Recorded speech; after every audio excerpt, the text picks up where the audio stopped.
Hello, I'm Bill Bullard with RCAF USA, the voice of the independent cattle producer in the United States of America.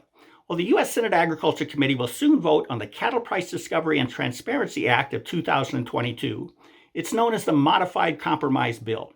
And the most important question to ask is what, if anything, will this bill do to fix the broken cattle market? So we need to define the broken cattle market.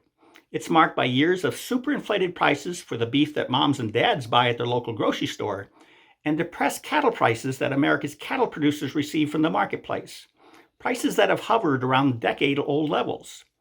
And some dispute that we have a broken cattle market. They say the disparity between cattle prices and beef prices is completely normal. It's simply a function of supply and demand. They say there's too many cattle and not enough packing plants to harvest them at a time when beef demand remains very strong. So too many cattle and too few packing plants and strong beef demand means there's not enough beef. And this explains why moms and dads are paying record beef prices and cattle producers are receiving depressed cattle prices. But they're wrong.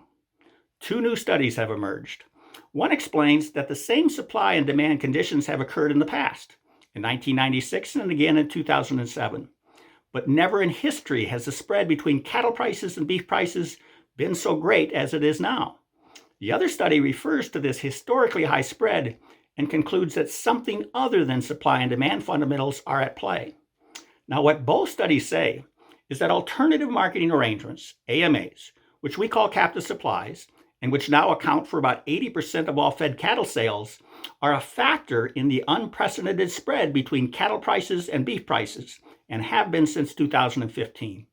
AMAs, the first study says, lowers the price of cattle. Now, presumably, the Modified Compromise Bill recognizes that the cattle market is broken and in need of reform. And reform is defined as rebalancing the unprecedented spread between cattle prices and beef prices. So can the Modified Compromise Bill do that? So let's take a look. First, the bill tells the U.S. Department of Agriculture, USDA, to divide the country into as many as 7 regions. Then it says the USDA has 2 years to decide the mix between cattle purchased by the packers in the competitive marketplace, which we call the cash market, versus cattle the packers purchase through AMAs, which we call the captive supply market. And it is to do this for packing plants located in each of the regions. So this means the bill contemplates that the mix between competitively purchased cattle, or cash cattle, and AMAs, or captive supply cattle, would not be consistent across the 7 or so regions. Each region would likely have a different mix. Now, importantly, the Modified Compromise Bill sets a floor. It says the new mix for each region cannot be lower than the average mix that prevailed in each region during the years 2020 and 2021.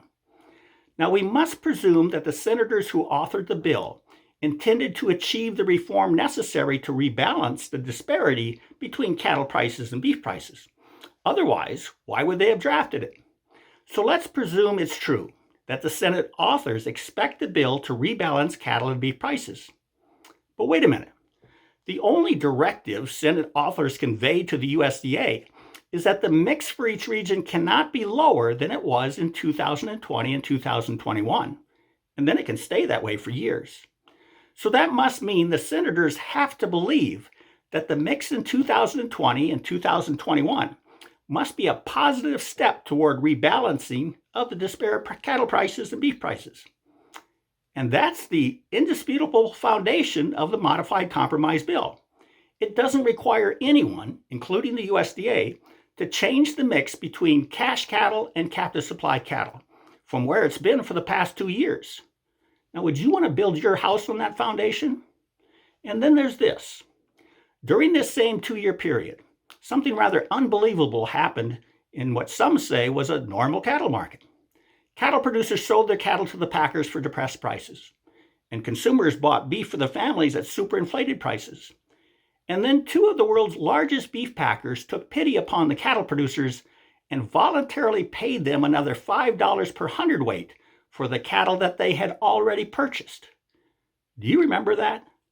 This happened in the very market the Senate authors believe was normal enough to become the foundation for their Modified Compromise Bill.